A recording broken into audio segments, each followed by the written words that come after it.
di sini saya akan membacakan tugas mandiri, yaitunya tentang membuat brainstorming perkembangan sistem informasi manajemen. Perkenalkan, nama saya Pandedi Rahmat dari program studi sistem informasi dengan mata kuliah sistem informasi manajemen. Baiklah, kita lanjutkan. Tujuan dari untuk brainstorming sistem informasi manajemen ini atau SIM yaitunya untuk mendapatkan ide solusi dan strategis dalam proses pengembangan dan penerapan sistem informasi manajemen atau SIM yang efektif, efisien, dan sesuai kebutuhan organisasi. Sedangkan hakikat dan definisi pengembangan SIM sendiri ialah pengembangan SIM adalah serangkaian proses untuk membuat, merancang, mengembangkan, mengimplementasikan, dan memelihara sistem informasi yang baru atau mempengaruhi sistem yang lama. Sedangkan mengapa organisasi memerlukan SIM? Yaitunya karena organisasi perkembangan teknologi dan kompleksitas kegiatan bisnis saat ini menuntut pengembalian keputusan yang cepat dan akurat dan yang sangat efisien. Dan apa manfaat strategis dari SIM yang dapat untuk pengambilan keputusan, yaitunya menjadi alat strategis dalam mendukung manajemen untuk mengambilkan keputusan yang tepat, cepat, dan berbasis data. Dan untuk yang selanjutnya ialah tujuan penelitian.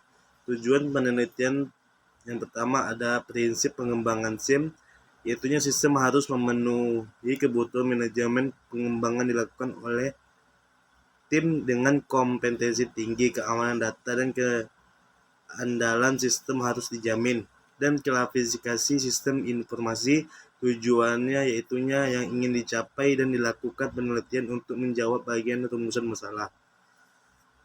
Nah, adapun pendekatan, kita memakai 3 metode pendekatan, yaitu yang klasik seperti linear, tahap demi tahap, dan terstruktur menggunakan tools dan teknik sistematis, dan yang ketiga bottom up versus top down atau dari operasional ke strategis atau sebaliknya. Dan adapun model pengembangan sistem informasi manajemen, yaitunya yang pertama ada waterfall, yaitunya linear cocok untuk proyek dengan kebutuhan tetap.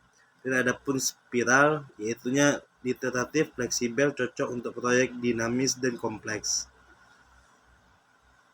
Dan adapun metodologi dan pendekatan pengembangan SIM, yaitunya metodologi populer seperti waterfall model, yaitunya analisis kebutuhan, desain sistem, pengujian, implementasi, pemeliharaan. Dan adapun spiral model, yaitunya analisis baru ke desain dan juga ke evaluasi lalu literasi terus menerus.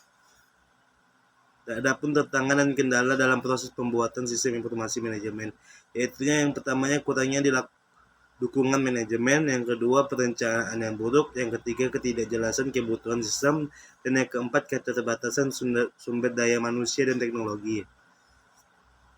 Dan adapun faktor pendukung keberhasilan sistem informasi manajemen, yaitunya dukungan penuh manajemen puncak, yang kedua user terlibat sejak awal atau end user involvement, yang ketiga perencanaan yang matang dan fleksibel, yang keempat sistem disesuaikan dengan strategis dan proses bisnis.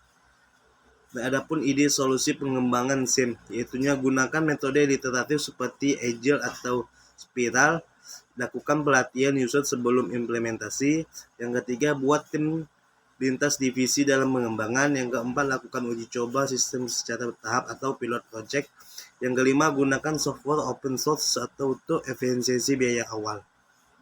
Baiklah, terima kasih untuk presentasi saya hari ini. Saya ucapkan terima kasih. Wassalamualaikum warahmatullahi wabarakatuh.